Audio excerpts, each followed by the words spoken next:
Can we get an update on the groups of troops who are newly arrived or newly moved around in Europe? How many have made it to Romania? How many have made it to Germany? How many made it to Poland? And also, Jen asked about the Wall Street Journal and the Poland situation.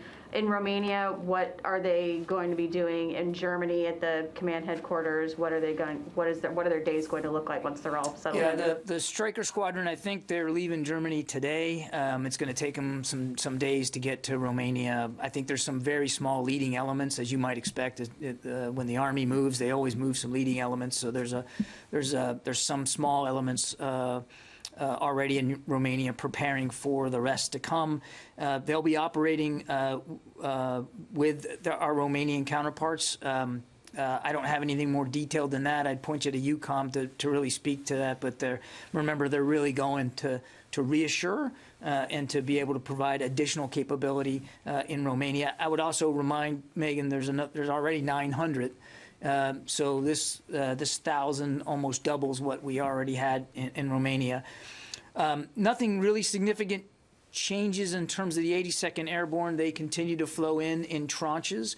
So of the 1,700 that we said were going, less than half are already there, and the rest will flow in over the next few days. And again, they will be establishing themselves, as I answered to Jen, to be able to respond to multiple contingencies and to conduct whatever missions they're called on to do. One of them could very well be preparing for some sort of evacuation assistance on the Polish side of that border.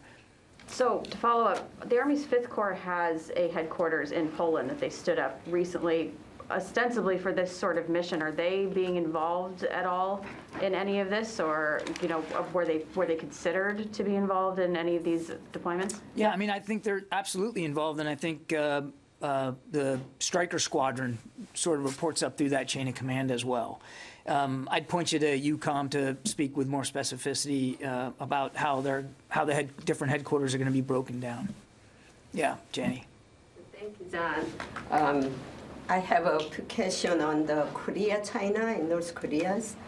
And the first question is the three-party, U.S. and South Korea, Japan, defense ministers meeting will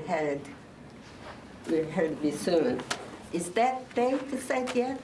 I'm sorry, is that what? Defense ministers, three-party talks, the South Korea, U.S., Japan, defense ministers meeting will be held soon.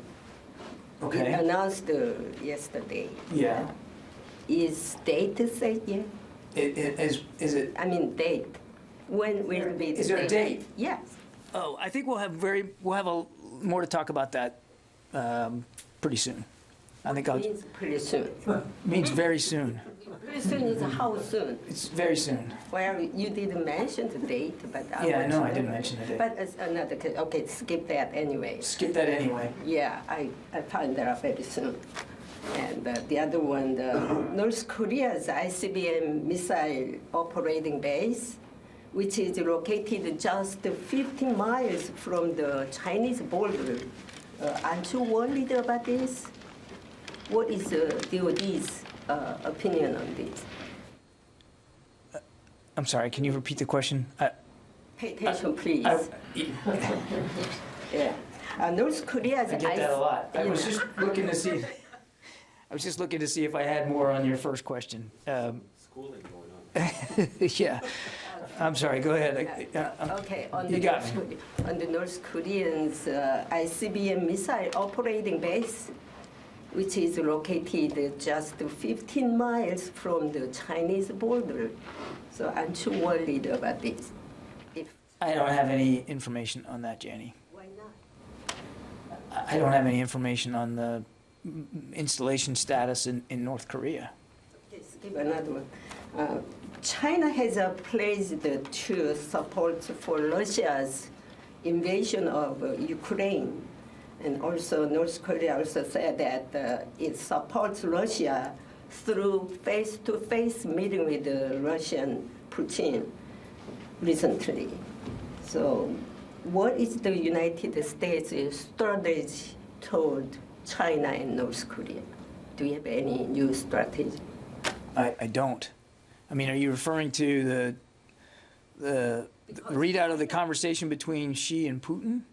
Yes, because the Chinese pleased, they involved the Russian crisis. They strongly promised with Putin. And also, North Korean Kim Jong-un face-to-face meeting with the Russian authority. He also supports Russia to involve Ukraine crisis. I mean, so if those China and North Korea involve Ukraine crisis, so do you have any new strategy?